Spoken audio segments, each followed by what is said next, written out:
and wonders. Okay, our final keynote today.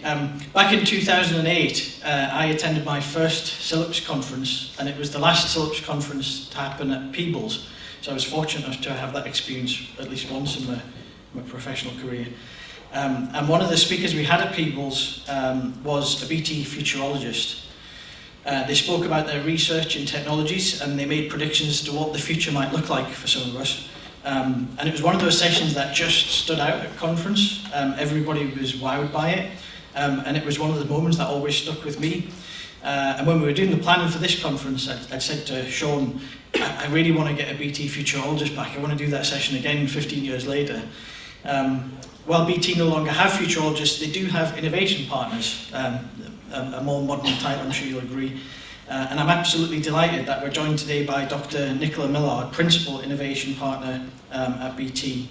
Once described as human caffeine on Twitter, Nicola injects a positive, people-centered espresso shot to innovation and future strategy. Half social scientist, half technologist, but all academic.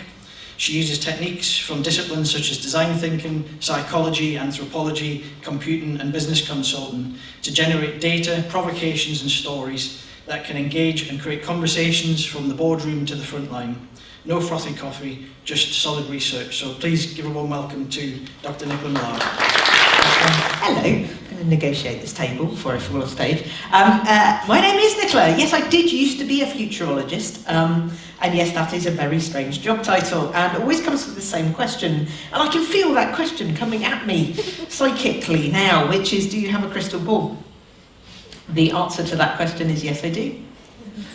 Sadly, I saw no future in it. Yeah, I'm no longer a futurologist officially, I'm afraid. I am now rather more boringly known as an innovation partner. That doesn't mean my job's boring, to be honest. My job is definitely not boring. In fact, it's far more interesting than if I sat and read tea leaves all day or looked at crystal balls, because that would be very boring. I'm actually part of BT's innovation team. Part of my role is to tell people that BT does innovation, because I think probably you don't know we do this kind of thing.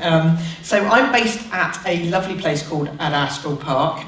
We're just outside Ipswich, in actually what was an old RAF base. It was where the Royal Air Force did a lot of their innovation. I always say they crashed planes, we crash technologies. So there's about 5,000 people on site sometimes, not very often these days actually, doing all sorts of weird and wonderful things. I am one of them, but there are many others, and frankly they are the reason why I don't need a crystal ball, because I can literally walk down a corridor and bump into somebody who is a world expert in quantum computing. It's all a bit quantum baby for me, but slightly higher level physics required to understand that kind of thing. But again, AI, all of that lovely stuff, I can just ask very dumb questions, because as the introduction implied, I'm half a technologist. I'm never terribly sure whether it's the slightly boring bottom half or the more Christmassy at the moment, top half.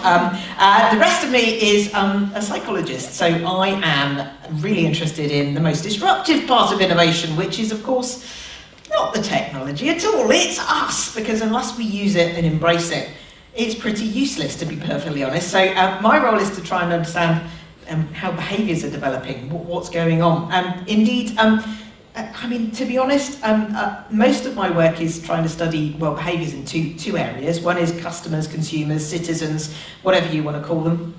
I'm not going to talk about that today. I am going to talk about the other half of the equation, which is employees. We've actually been running a project, a research project around the future of work for about 14 years now. But actually my work on how work has changed started back in the early 90s. Obviously I was only 6 at the time, but I actually, one of my first jobs when I joined BT was something called the Inverness experiment, which, as it implies, was in Inverness and was an experiment. And actually it was our first homeworking experiment. Back in 1992, so homeworking, it's old hat, frankly. But we've been talking about all sorts of stuff around how work was changing, and then, oddly enough, something weird happened. A global pandemic, and everything started to change around us, and actually, a lot of our predictions came true overnight. So, Really what I'm trying to do at the moment is to gather a lot of data, try and figure out what the future world of work might hold. This presentation, I'm going to take you on a journey from A to Z, or more accurately Z to A, but it doesn't work quite so well. So I'm going to talk about from automation to Zedonks. Lots of the things that we're finding from the data that are shaping the future world of work. So I'm going to try and mull as to what might be in the future for libraries as well. I always say I'm not a qualified librarian. I'm in a room of many of those. I do, however, I keep saying most of my formative years was actually spent in libraries because I'm a bit geeky. You'll probably get that as we go through the presentation. So yeah, I'll touch on that as well as we go along. So, what are we finding? Well, it's always very interesting to look at predictions that futurologists made in the past. Obviously in January that always happens, and this one caught my eye actually this year. This was a guy called Charles Steinmetz. He was an engineer, and he was very brave. Frankly, I don't do predictions. I hate doing predictions because frankly, who knows what's going on tomorrow, let alone 100 years into the future, which is what this guy started to look at. He was very much looking at technology trends at the time, and I think it was largely agreed that technologies would start to take away a lot of the boring, mundane drudgery that we do in our everyday lives, and he predicted, of course, that we might be working 4-hour days. Now, I have to say, his prediction was a little bit far off the mark, but the reason I include this was I'm a psychologist, so I've been quite interested in looking at particularly knowledge work, of which we are all in this room knowledge workers, and cognitive functions. What we find typically is that most of our work rituals were established in the industrial age, so they were built for factories, the 9 to 5, Monday to Friday, clocking on, clocking off. All of that was built to optimize industry. Now, the trouble is, even on measures, to be honest, things like GDP, all based on manufacturing. Of course, about 50% of the population of the UK are involved in work that tends to be around manufacturing, or indeed then start to dictate where we are to do that work. However, the other thing we're finding is if we remove location, what we're left with increasingly is a digital workplace. So digital is becoming that common ground. Wherever you are working, digital is the connection. So how do we maybe think digitally first in terms of how we think about work? My mission, I guess, as we go into the future with this research certainly is we need to make 3 things work in terms of making the work work. We need it to work for people. They're kind of important. They need to be engaged in their work. They need to have purpose, motivation, all of that lovely stuff, basic human psychology, which makes it very interesting for me. We need to make it work for productivity. That has been stagnant for a long time now. Firstly, the question is, are we measuring the right things? That's a big debate to have in terms of productivity. But, you know, let's make it productive. If we can engage people, the likelihood is they're going to be productive as well. And then, of course, we have a climate crisis. We have perma-crisis at the moment. So how do we make sure that when we reinvent work, we also make it good for the planet? So those are my 3 objectives. You'll see those as we pan through the data. So, I mean, I think there are lots of reasons why people are looking at things like hybrid work arrangements. The primary one, to be perfectly honest, from an employer's perspective, is recruitment and retention.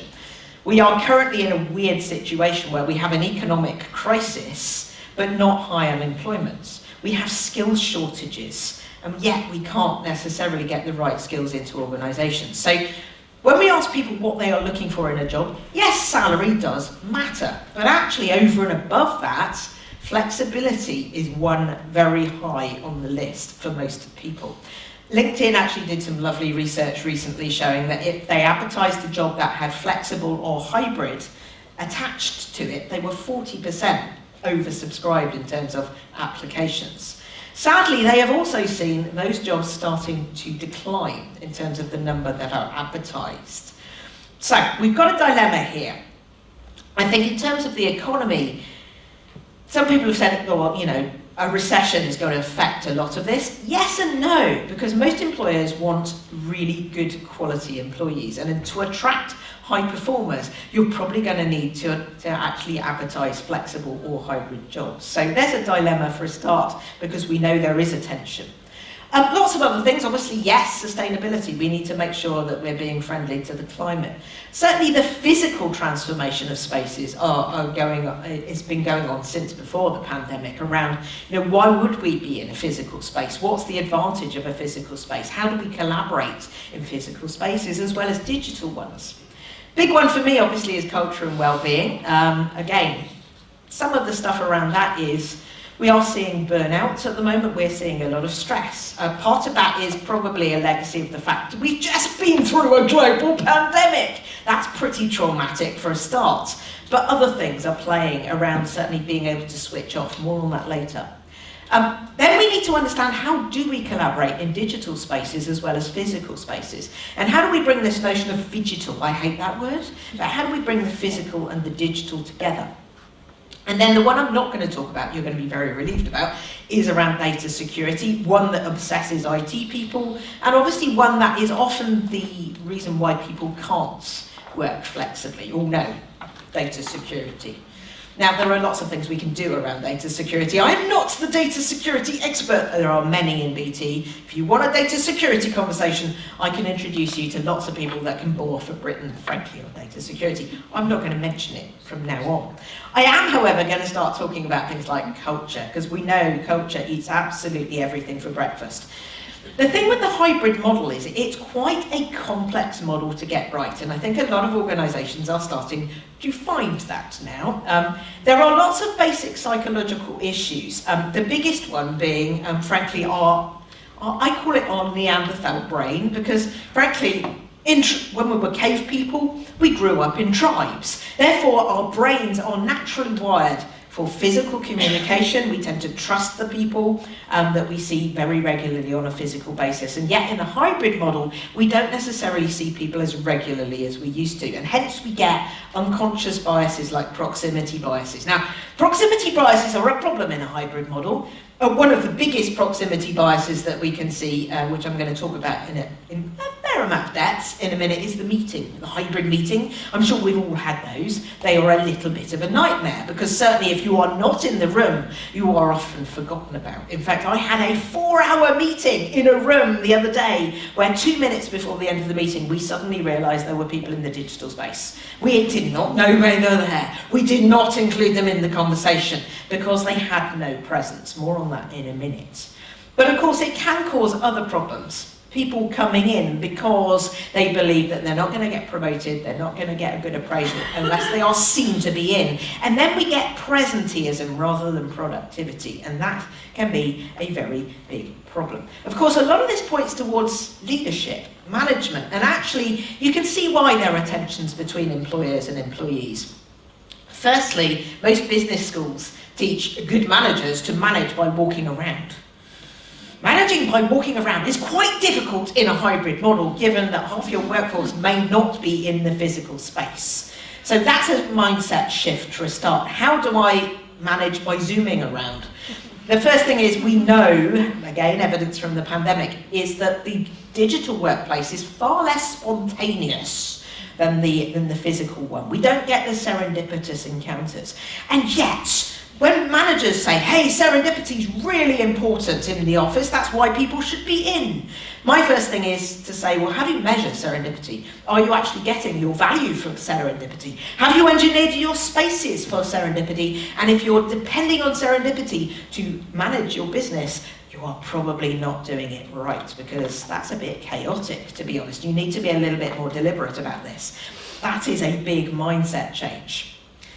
There are obviously a lot of other things. I work in quite a lot of very stressful environments. I work with the police, for example. How do you manage people who are stressed in an environment when you can't see tears, when you can't give people a hug? Again, that's all about checking in with people to make sure they're okay. I would say, firstly, there are no right answers to this. Like that Inverness experiment that I talked about at the very beginning, people are learning by experimentation here. I'm working with the Welsh Government at the moment, and they very much have a policy of, we're going to try lots of stuff, a lot of this isn't going to work, but at least we'll learn, we can move on, we can figure out what we do right. So I think, experimenting is absolutely key to us. We're kind of still in a transition period here. Now, one thing I have been harping on about for quite a long time, actually pre-pandemic to be perfectly honest, it got magnified by the pandemic, was meetings. Now, I don't know about you, but certainly during lockdowns, I did tend to wake up every morning with an impending sense of Zoom. Obviously, other platforms are available, but this is the problem, particularly when you're all fully remote. It's all, it's very easy to have a meeting for a start. You don't need to book a room, get travel, all of that lovely stuff. So what we ended up doing was building an agenda of 30 to 60 minute back-to-back meetings. Now, from a productivity perspective, we know that this is not good. Again, back to that cognitive thing around 4 hours a day. We know from some beautiful research that Microsoft did, they literally wired people's brains up during those death by meeting days. We could see what we know, to be perfectly honest. The brain starts to die mid-afternoon. So instantly, let's maybe rethink this. So the first thing is we're very addicted to synchrony. And we have a lot of tools that maybe we can do things asynchronously now. MIT, who we work with an awful lot, we have our own lab there, to be honest, doing research. One of the things that they found was, say, brainstorming, that wonderful sort of ideation type meeting. A lot of people go, no, we need post-its, we need to stick them up. Is that the case, though? And what they did was they split the brainstorming into two aspects, the ideation part and the discussion part. And what they found was they got better ideas and more ideas if people did it asynchronously. And then, obviously, when you come together, the critical thing is to discuss those ideas and make decisions. So can we start to look at doing this very differently, not being hooked on synchronicity? Can we maybe do it differently? Ask, should this be a meeting?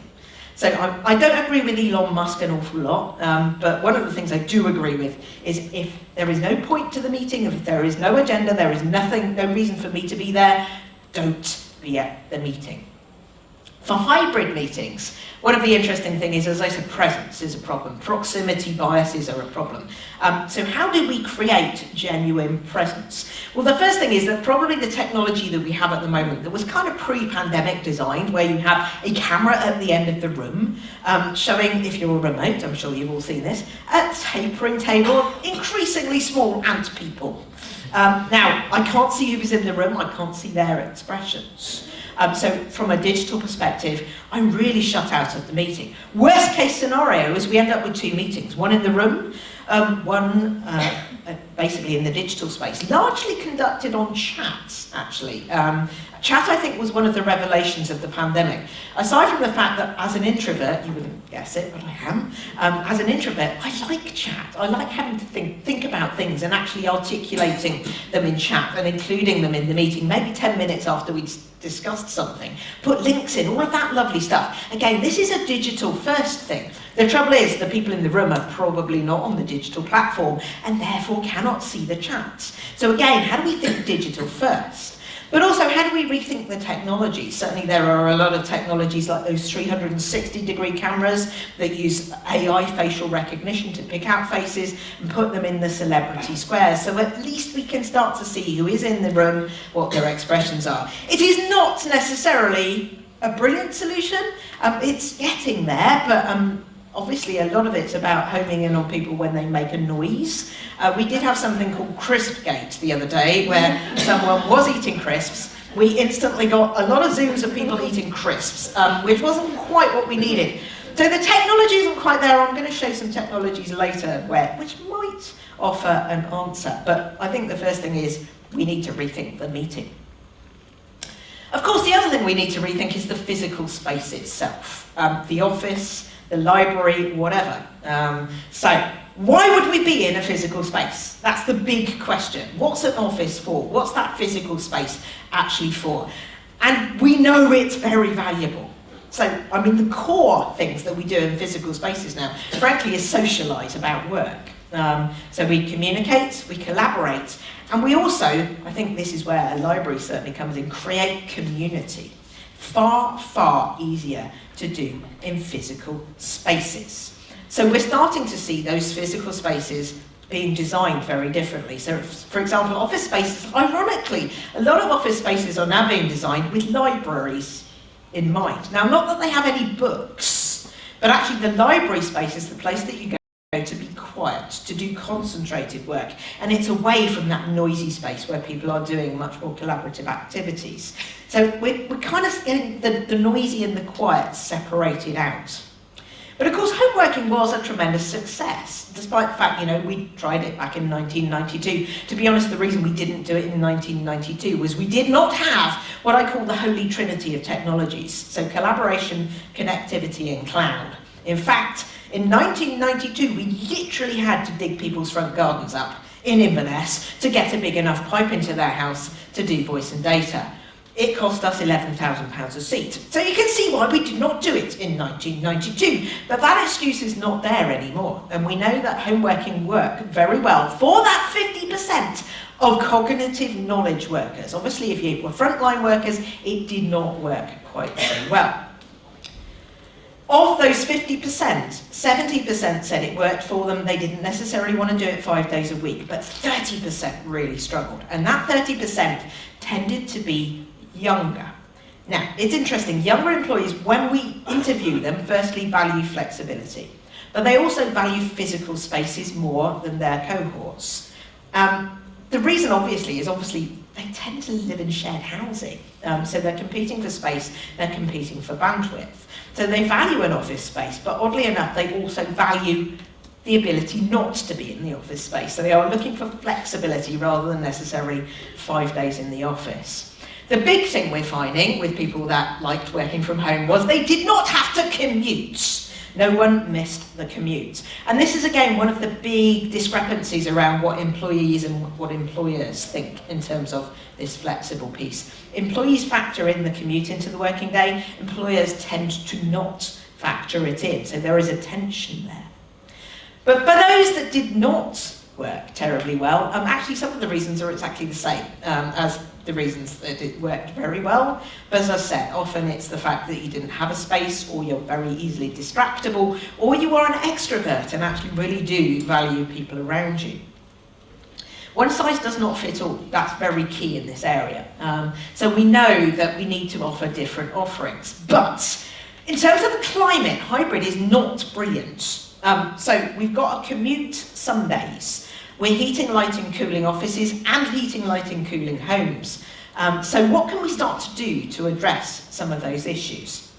So heating, lighting, cooling offices. Yes, there's a lot of data that we can do, and actually BT has just done a significant amount around how can we use data to make sure our spaces are more sustainable. So that's the first thing, sustainable spaces. Sustainable housing. Believe it or not, I've been working with a couple of institutions, mainly financial services, who are looking at green incentives for their employees.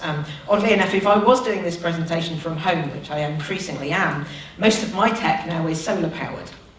Works really well during the summer, not so well during the winter, but at least I have tried to think about how do I become more sustainable at home. But the big one is the commute.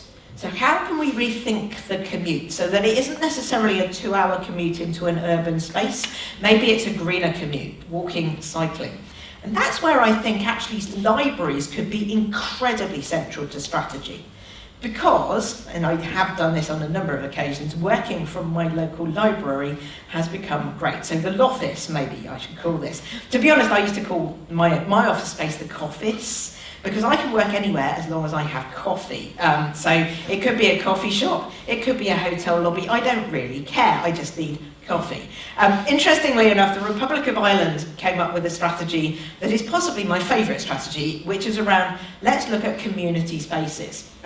So one of the main community spaces they actually identified was, of course, the pub. Office, maybe. So again, I'm noticing increasingly pubs are starting to offer workspaces where you can work during the day, you get coffee, you get Wi-Fi. I believe certainly Brewdog now offer you a pint at the end of the day, which is probably the best way of doing it, rather than necessarily pints during the day, which I'm not sure I'd be that productive about. The key is, a lot of this is about choice. and we need to start to rethink spaces. Certainly I think the big one in terms of not necessarily urban areas, but local areas is how can we use spaces like libraries as spaces where we can communicate, collaborate and create community as much as we would necessarily in a more traditional office space, and hopefully have some coffee as well. The problem though, really is not about where do I work, because actually I can work anywhere. The problem of course is I can work anywhere, anytime, because even if I am not in the office, even if I'm not in a physical space, I am tethered back by those lovely little devices that are always on and always on us. And that encourages us to work longer and longer hours. As Kevin Kelly quite rightly says, the problem is not disconnection now. It's not connection now, it's disconnection. Where do we find the off switch? And certainly during lockdowns, one of the problems that we identified was that some people felt as if they were living at work. There was no off switch, there were no boundaries. We've been looking at this for a long time because this had come out way in our very early research around how do you re-establish boundaries. And we've worked with a number of universities on this. Actually, this is mostly the Lancaster University research that we've been doing. We've also been doing quite a lot with Cambridge University on this, around how do we find the boundaries and the off switch. Lancaster certainly identified a number of reasons we call techno-stress for people to be always on. And of course, we know that longer hours cultures typically are not more productive. I call this the death of Dolly. This is all, by the way, I'm a massive Dolly Parton fan.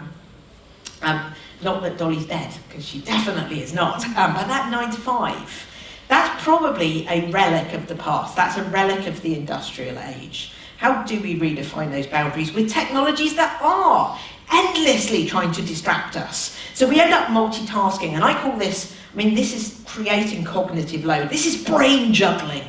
Literally, I am moving from task to task to task, and to be honest, if I physically juggled for 8 hours a day, I would fall over. This is again another reason why my brain needs breaks. But also, my brain probably needs to establish concentration on very complex tasks rather than being pulled from one task to another by gadgets that scream at me on a very regular basis. So how do we concentrate more? That's one very big problem. One of the big ones that we're finding, particularly on that pressure to be always on, particularly if you're not in an office, I call it digital presenteeism, is the fact that it's very, very easy to say, well, if my boss sent an email at 1 minute past midnight, at 2 minutes past midnight, I must respond. I must show that I'm working really, really hard because I'm digitally present. Again, not healthy. How do we re-establish those boundaries as well? How do we find the off switch? That's some work we did with Cambridge University. We actually did a diet with them, and we were going to call it the Cambridge diet. Someone got there before us, sadly. But we now call it, slightly less trippingly off the tongue, the balanced communication diet for business. And the real problem we find is the M&Ms. Meetings, managers, and messages. Those are the 3 big problems that we find with people in terms of that turning off. And what we've done with Cambridge is to try and identify what you can do in terms of combating those 3 pressures. Because again, working longer hours is not healthy. But I would get my innovation credentials revoked if I did not talk about 2 topics that may be reshaping that future world of work. The first one is the metaverse. Now, do I want to work in a metaverse? Probably not, is one big thing. I'm not going to really talk about the true metaverse, because the true metaverse is science fiction, and do I want to live in the Matrix or Ready Player One? Probably not. We are interested in the access devices for the metaverse. There are 3 really big areas: virtual reality, augmented reality, and mixed reality. Virtual reality I'm going to park a little bit because it doesn't really work for me. I call it vomity reality. That is the clue.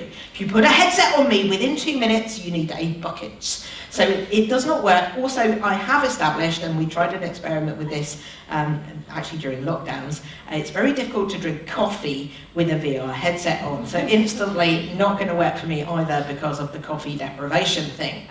So I think virtual reality has some really persuasive use cases for both training and simulation, but I'm not sure I want to work in one of those headsets for 8 hours a day. Hence, I am more interested in augmented reality and mixed reality, and we are doing a lot in both of those spaces. My personal favourite is the guy in the middle here. He is a paramedic. He's wearing an augmented reality headset, which is broadcasting high definition, live, high resolution images back to a consultant in a hospital. That consultant also has a joystick. That joystick is connected to a haptic glove that paramedic is wearing. So what happens is the consultant literally is looking through the paramedic's eyes and can nudge the paramedic's hand to make sure that they have their hand in the right place to do procedures that they would not be able to do unsupervised otherwise. The theory there is that we reduce hospital admissions. That's something that we're currently trialling in the Birmingham area.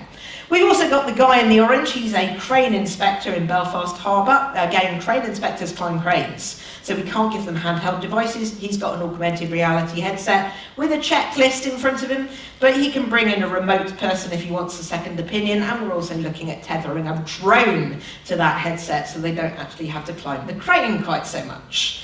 Brilliant. So augmented reality, I think, really starts to change the dynamic between those front office employees who don't have a choice in terms of where they work and the back office employees. So that's one thing that we're looking at. The second one is mixed reality, which makes me way more excited because we're looking particularly in immersive spaces at the moment around augmented classrooms. This does not require glasses. What we are using is a 360-degree projector to turn an entire room into a mixed reality environment. Our initial experiments were in education. We've been trialling actually up here in Scotland and also in Wales, our immersive classroom, where we can instantly start to immerse kids under the ocean or in a jungle, and they can actually interact with those spaces. But we've taken that technology and we're currently trialling in Northern Ireland, that same technology for meetings. So again, creating true proximity by beaming people full-sized around the room so that the people in the room can't ignore them. And then there is the slightly more futuristic step, which makes me very excited because I'm a massive Star Wars fan. And frankly, I would love to be standing in front of you as a hologram with probably Danish pastries on my ears, going, "Help me, Obi-Wan Kenobi, you're my only hope," as a hologram. This is the next generation of video. It's called volumetric video. It's a bit, so it's not quite avatars. If you've been to the ABBA show in London, they had to wear lycra and dots in order to generate very high definition holograms. You can wear lycra and dots for this if you want, but that's a fashion choice more than anything else.